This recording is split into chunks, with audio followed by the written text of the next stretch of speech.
How dare you do such a thing? My usually quiet 5-year-old daughter shouted this with wide eyes. And it happened in the hospital room of my unconscious mother-in-law. My normally calm daughter looked like a completely different person, with a resolute expression that took my breath away. "What are you talking about?" I asked.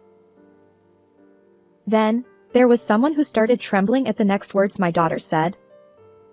At that moment, a terrifying suspicion arose within me.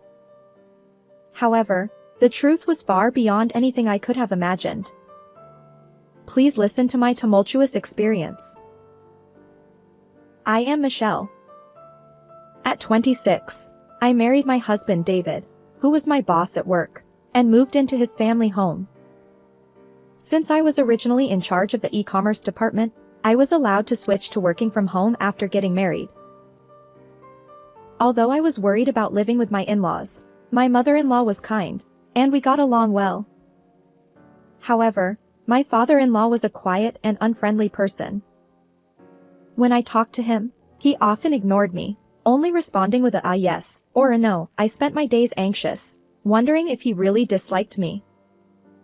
When I consulted my mother-in-law, she would only say, "He doesn't dislike you. He's just not good with words. I'm sorry." Since my parents lived far away, I relied on my husband and in-laws, but I tried to avoid my difficult father-in-law as much as possible.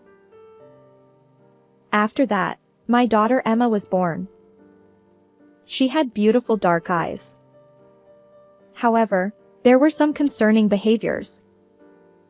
By the time she was 2, she could speak and had the ability to read people's minds.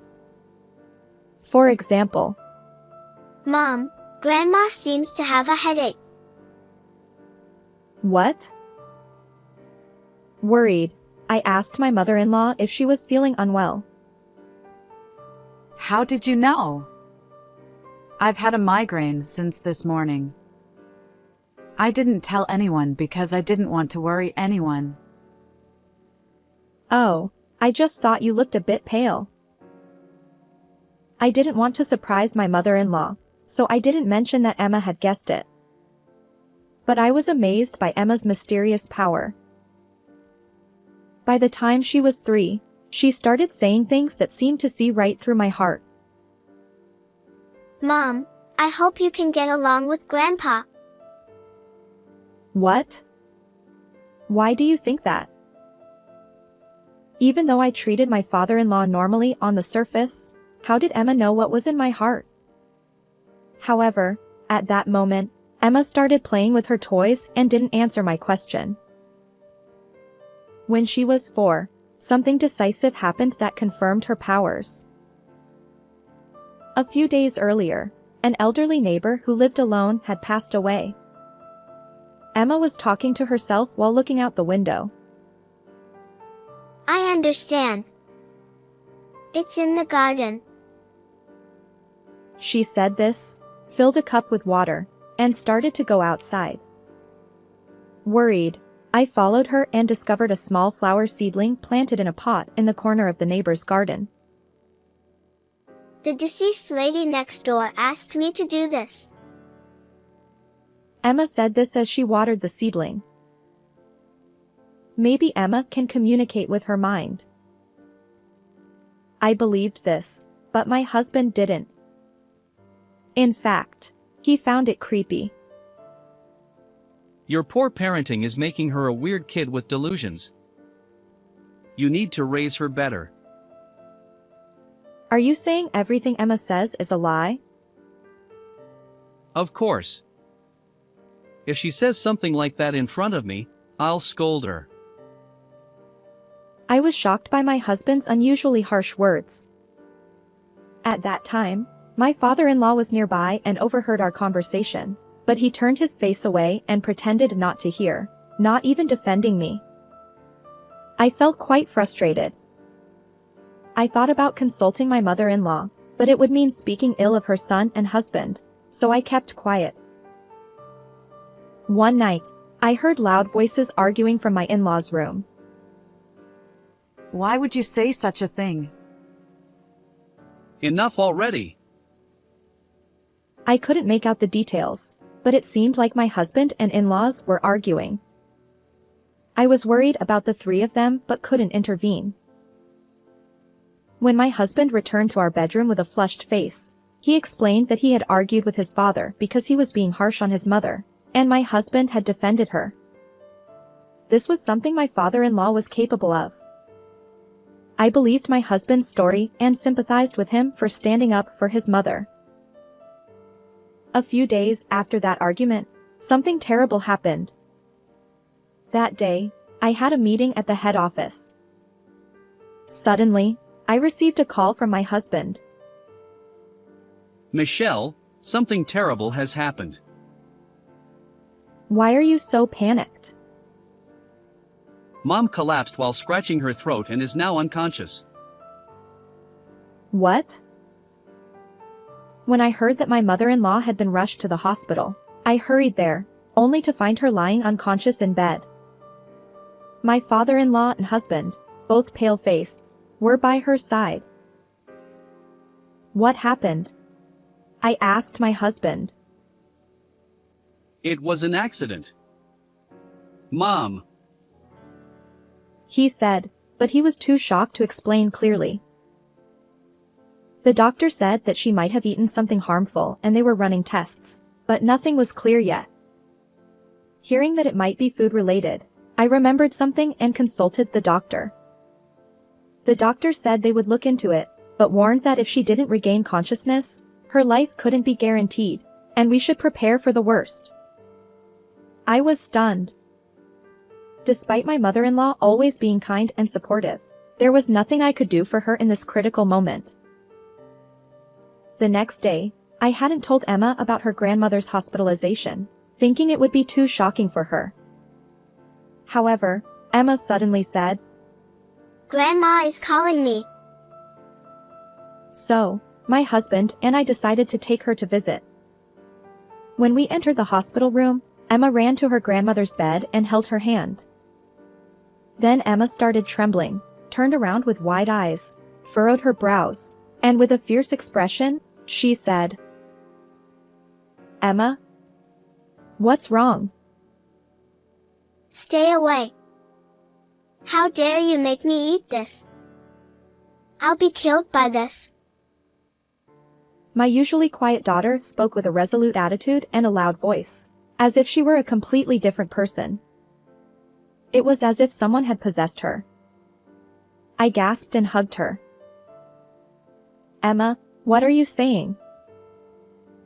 But behind me, someone was trembling, eyes wide open and face red. It was my father-in-law. Seeing him, a terrifying suspicion arose within me. At first, I didn't understand, but if what Emma said were my mother-in-law's words, it made sense. Maybe my father-in-law tried to end my mother-in-law's life. If that's the case, I need to separate him from her. I tried to seek help from my husband, but when I looked at him, he was also pale and trembling. Moreover, he pointed at Emma and shouted. Who is she? He screamed, horrified, and left the room. I was confused. Then, Emma continued speaking. Mitch, you know. I was shocked by what she said. The only person who calls me by the nickname Mitchie is my mother-in-law. And the content of what she said was unbelievable. But I learned the truth and vowed to take revenge on the person who had wronged my kind mother-in-law. Michelle, what is going on? My father-in-law demanded, closing in on me. Just then, the police, who had been notified by the hospital, arrived and took my father-in-law away for questioning. Please wait. I'll get to the bottom of this. I decided to return home to uncover the truth. However, I didn't want to put Emma in danger, so I left her with a close mom friend. When I got home, I found my husband packing. Where are you going? I asked. He didn't answer and continued packing frantically. You don't need to run away, do you? Your dad has been taken by the police. And your mom's life is in danger. What? Really? David was momentarily surprised, but then I noticed a slight smirk on his face. He turned to me with a serious expression. So, it was Dad who tried to take Mom's life. Actually, it was Dad who prepared the meal for Mom when she was bedridden with a headache. I'm sure he put poison in it. I understood why my father-in-law had started trembling. He must have realized that the food he prepared was the cause and was terrified. I see. But maybe it wasn't poison, perhaps it was something in the food that triggered her allergy? David's face twitched for a moment. I'll have the hospital check it out. Don't do anything unnecessary? He muttered. According to Emma, my mother-in-law had eaten the food prepared by my father-in-law and had an allergic reaction, making it hard for her to breathe.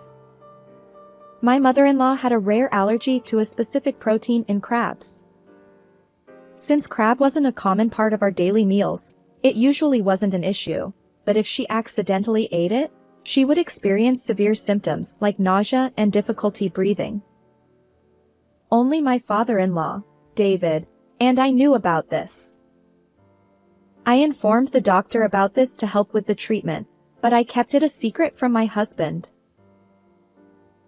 It must have been Dad. He probably did it for Mom's inheritance. David exclaimed. My mother-in-law was the only daughter of a wealthy family, and my father-in-law had no rights to the inheritance. I spoke to my husband with a big smile. I see. But if your dad tried to end your mom's life, he would lose the right to inherit. Oh. So all of your mom's assets would go to you? Lucky you. That's right. I'll be rich. This will clear all my debts. I'll make sure you and Emma live a luxurious life. Great. I'm so happy. I've always wanted to live a life of luxury. But do you think your dad will admit to what he did? When I murmured this with concern, David's eyes narrowed sharply, and the corners of his lips curled into a sinister smile. It was as if he was enjoying the next move. That's why you need to testify, Michelle. Say that Dad put crab in the food. I see. So I just need to lie. Exactly.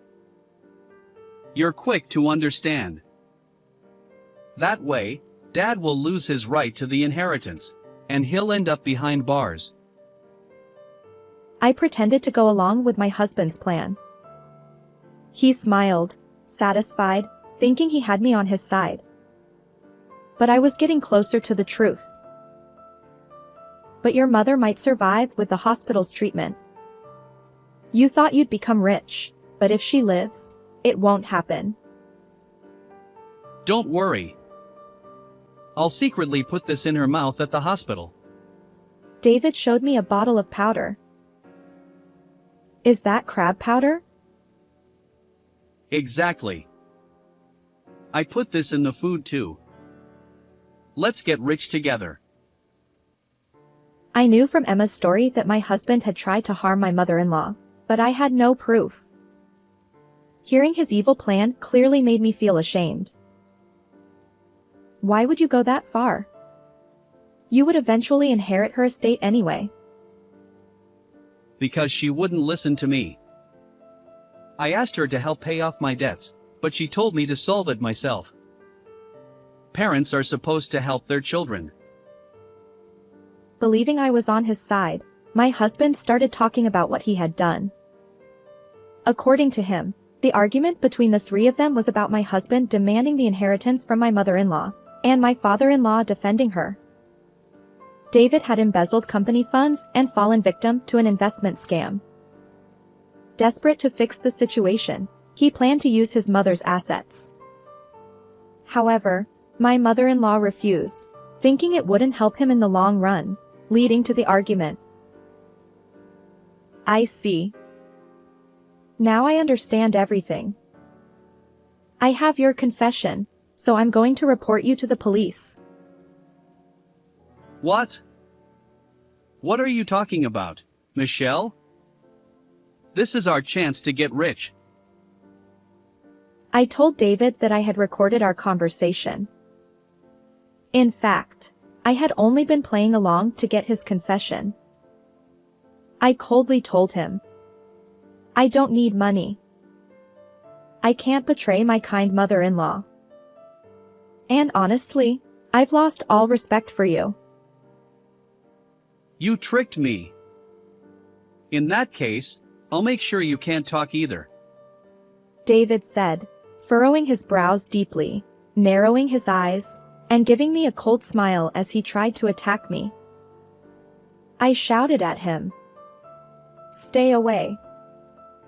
This conversation is connected to a friend. What? No way. I need to get out of here.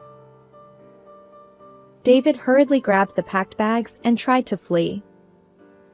Actually, when I left Emma with my mom friend, I had explained the situation and asked for her help. I had kept my phone connected during the conversation with David. Then, I heard the sound of police sirens, alerted by my friend. No way. David let out a pathetic cry as he tried to escape through the back door, but he tripped and fell face first onto the floor.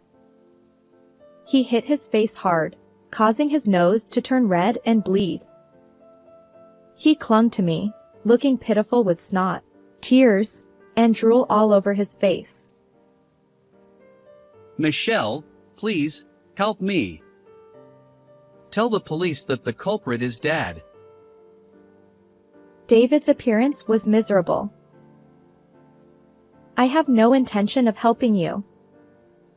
Reflect on your actions behind bars. No. David was taken away, crying loudly. Serves you right, I said, watching him with contempt. After that, David was found guilty. He was sentenced to many years in prison for embezzling company funds and attempting to end my mother-in-law's life. He also lost his right to inherit my mother-in-law's estate as a disqualified heir. With compensation to the company and debts to pay, a difficult life awaited David even after his release. Of course, I divorced him and demanded $20,000 in alimony and $150,000 in child support. I am now living with my in-laws and Emma, the four of us together. Although my mother-in-law has some physical limitations, she is recovering. Seeing my father-in-law diligently take care of her, I realized that he is truly a kind person, just not good with words. As my daughter grows, her mysterious powers seem to be fading. We are living peaceful and happy days. My in-laws encourage me to remarry since I am still young, but I have no such intention at the moment. I am happy just seeing my daughter's smile. How did you like this story? Please don't forget to subscribe to the channel. See you in the next video.